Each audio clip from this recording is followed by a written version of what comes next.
మురళీమోహన్ గారు, శ్రీ మండలి బుద్ధప్రసాద్ గారు, శ్రీ బొల్లేని కృష్ణయ్య గారు, అలాగే శ్రీమతి రోజారమణి గారు, శ్రీమతి నాగసుశీల, శ్రీమతి నన్నపనేని రాజకుమారి గారు, పెద్దలు శ్రీ తనికళ్ళ భరణి గారు, అలాగే ఈ కార్యక్రమ నిర్వాహక కర్తైనంటే శ్రీమతి విజయ చాముండేశ్వరి గారు, సంజయ్ కిషోర్ గారు, ఈ కార్యక్రమానికి విచ్చేసిన మహానటి సావిత్రి గారి అభిమానులు, ప్రముఖులు, అలాగే కళాకారులు, మీడియా మిత్రులు అందరికీ నమస్కారాలు. ఈ మామూలుగా రవీంద్ర భారతికి ఈ మధ్య కార్యక్రమానికి రావడం మానేశాను నేను. కారణం ఏం కాదు, మంచిదే ఇది, కానీ నేను జూబ్లీహిల్స్ ఉంటున్నాను. రావాలంటే కొద్దిగా నడుము సహకరించడం లేదు. ఎందుకంటే నాకు వయసు 76 అయినా 77 అయినా దాదాపు 97 సంవత్సరాలుగా తిరిగినట్టుగా తిరిగేశాను నేను. అందుకని నడుము కాస్త బండికి ఇరుసు అరిగిపోయింది అన్నట్టుగా కొద్దిగా నడుము కొంత ఇబ్బంది పెడుతూ ఉంది.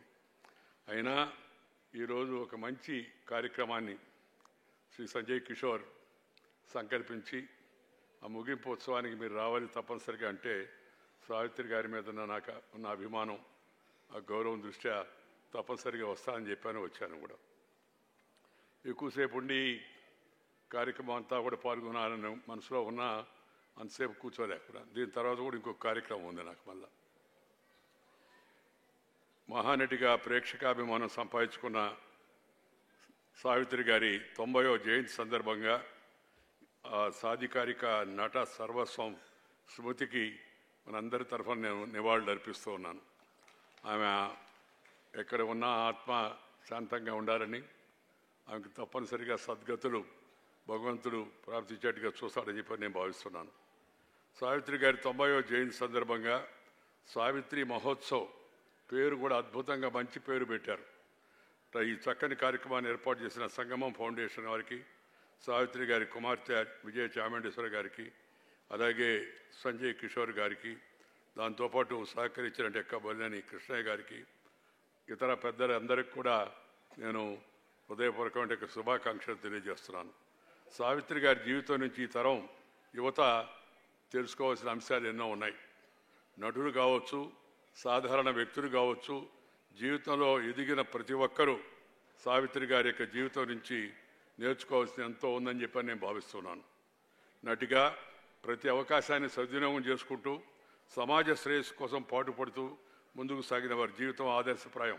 ఇప్పుడే మనందరికి చాలామంది తెలవని విషయాలు కూడా మండలి బుద్ధప్రసాద్ గారు వారి దేశభక్తి గురించి, జాతీయ భావాన్ని గురించి, సామాజిక స్పృహ గురించి చక్కగా సంక్షిప్తంగా మనకు వివరించారు. కంటితో కోటి భావాలను, నవరసాలను పలికించే ఆమె నటన ఒక అద్భుతం. ప్రస్తుతం అలాంటి నటీమణులు లేరు. ఇప్పుడున్నవాళ్ళు ఏమనుకోవద్దు, అలాంటి నటనకు ప్రాధాన్యత దొరకడం లేదు. ఈ విషయం చెప్పడానికి నాకేమాత్రం సంకోచం లేదు. సావిత్రి గారి తెర మీదకు నటిస్తుంటే పాత్రలు మాత్రమే కనిపించేవి. ఏ రోజు కూడా తెర మీద సావిత్రిగా చూసిన వారు బహుశా లేరని చెప్పాలి. తెర మీద ఆమె చేసే మాయ అది ప్రత్యేకమైంది.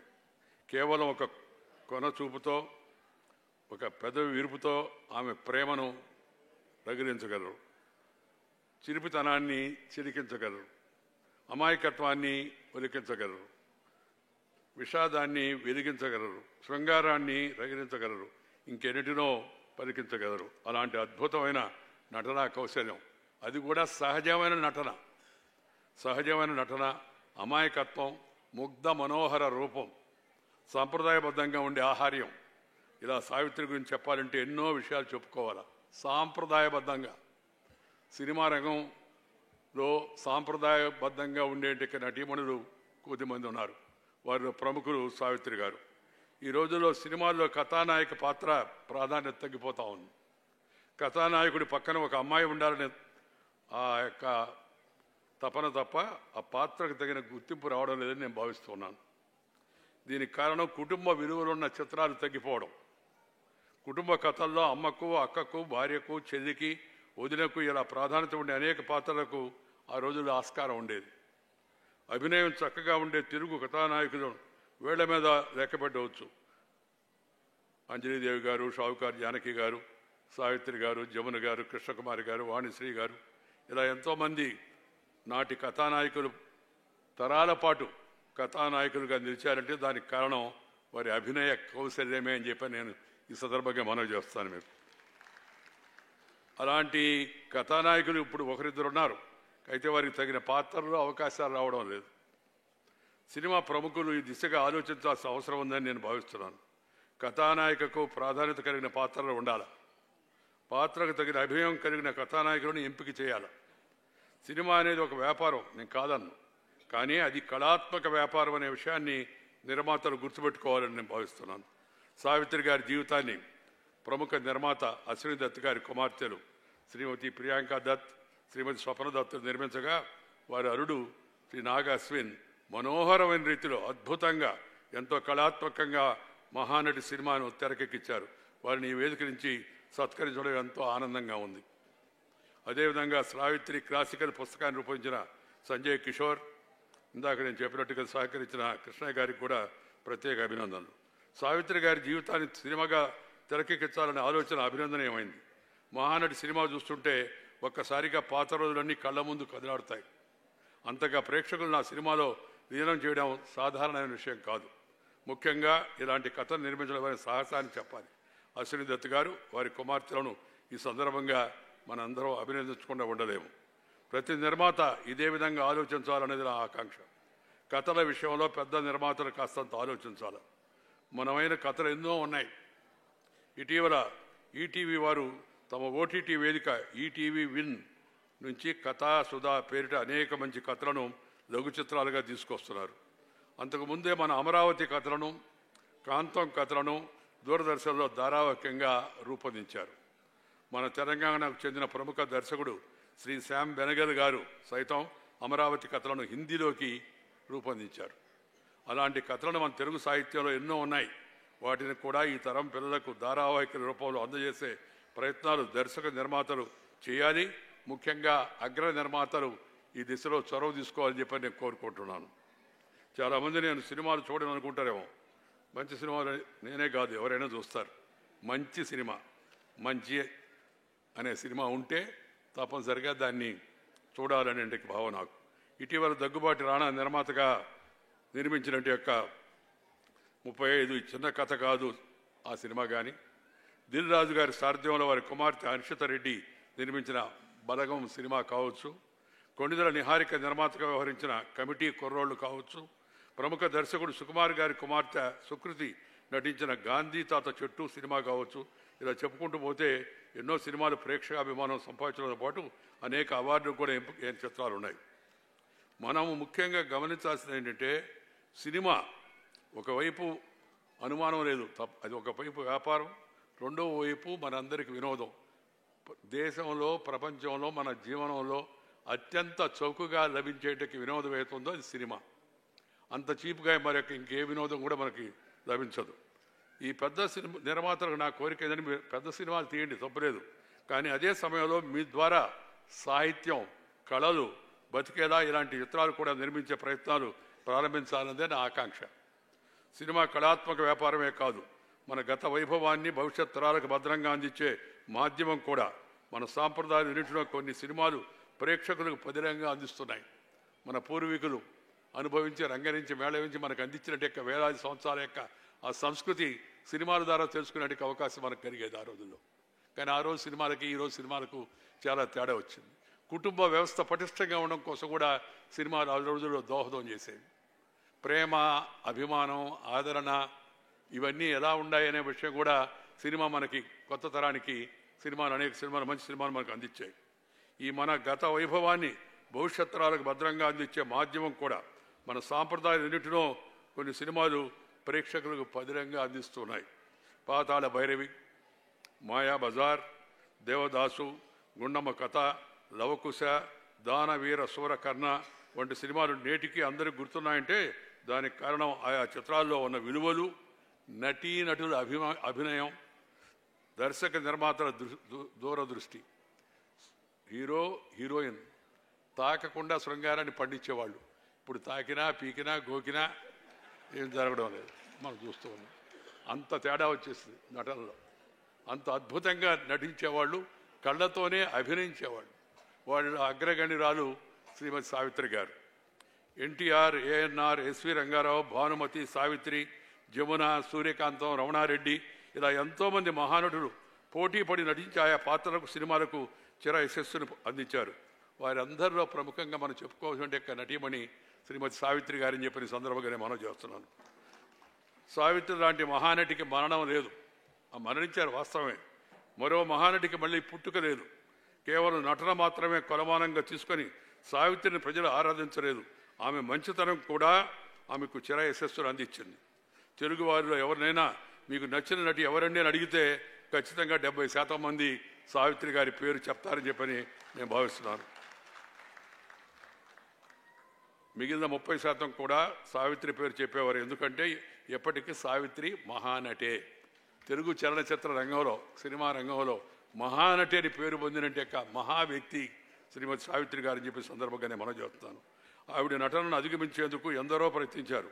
కానీ ఆవిడ మంచితనాన్ని అధిగమించే ప్రయత్నం మాత్రం ఎవరు చేయడం లేదు. ఎందుకంటే ఆ మార్గం అంత కష్టమైంది, అంతకు మించి తృప్తినిచ్చేది.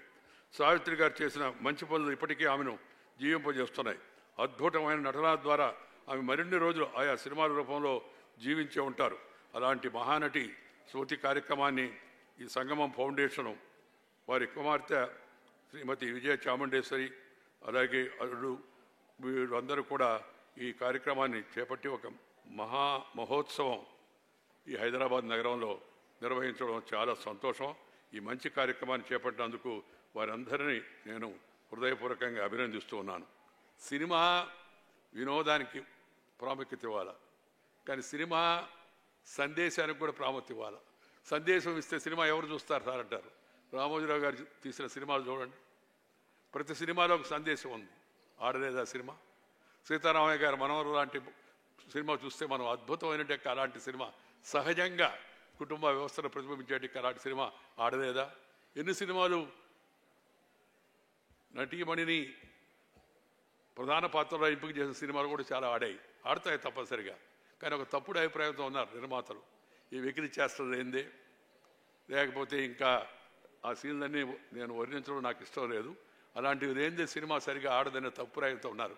కాదు, భారతదేశంలో మన కుటుంబ వ్యవస్థకు, భారతదేశంలో మన యొక్క సాంప్రదాయాలకు, సంస్కృతికి ఎంతో ఆదరణ ఉంది. వాటిని ఆదరించే విధంగా సినిమాలు తీయాలని, మంచి సందేశాన్ని యువతకు, నేటి యువతకు మంచి సందేశాన్ని ఇచ్చే బాధ్యత కూడా సినిమా రంగం చేపట్టాలని చెప్పని నేను భావిస్తున్నాను. సావిత్రి గారు నడిచిన పాత్రలు మనం చూస్తే ప్రతి పాత్రలో కూడా ఆమె నిజంగా జీవించారు.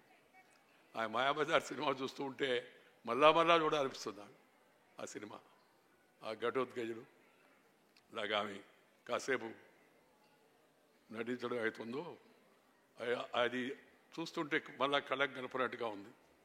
అలాంటి నటన కౌశల్యం కలిగిన ఆమెను స్మరించుకోవడం అవసరం. నాకు అనుమానం వచ్చింది, శత జయంతి జరిపితే బాగుంటుంది కదా అని. కానీ ఇంకా 90 ఏళ్ళు మాత్రం అయింది. శత జయంతి అప్పటికి మనం ఉంటామో ఎవరుంటారో తెలవదని నా మనసులో నేనే సర్దుకొని, సరే 90 సంవత్సరాలదే మంచిదిరే, గుర్తు చేయడం మంచిదనే ఉద్దేశానికి నేను వచ్చాను. మామూలుగా శత జయంతులు జరుపుతూ ఉంటారు. సమాజం ఇలాంటి మంచి వారిని గుర్తుపెట్టుకోవాలి.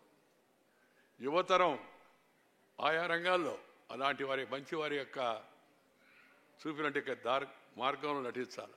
నటన అద్భుతమైనట్టు కౌశల్యం ఎలా ఉంటుంది, ఎలా ఉండాలి అనే విషయాన్ని ఆమె నటన ద్వారా మనం తెలుసుకోవచ్చు. ఇందాక మనం ముందు పాటలు పాడారు కదా పిల్లలు, ఎంత అద్భుతంగా పాడారు చూడండి. 90 మంది అనేక పాత సినిమాల్లో ఆమె నటించిన సినిమాలు, ఆ పాడిన పాటలన్నీ ఎంత ముగ్ధ మనోహరంగా కళ్ళకు పిల్లలు మన ముందు కనపడినట్టు వాళ్ళు పాడుతున్నా ఆ పాటలు ఎంతో శ్రావ్యంగా ఉండేవి. అలాంటి పాటలు, అలాంటి మాటలు, అలాంటి నటనలు, అలాంటి నటీమణులు, అలాంటి నటులు, అలాంటి దర్శకులు, అలాంటి నిర్మాతలు ఇంకా ముందుకు వచ్చి మంచి సినిమాలు తీసి తద్వారా మంచిని సమాజంలో పెంచే ప్రయత్నం చేయాలా.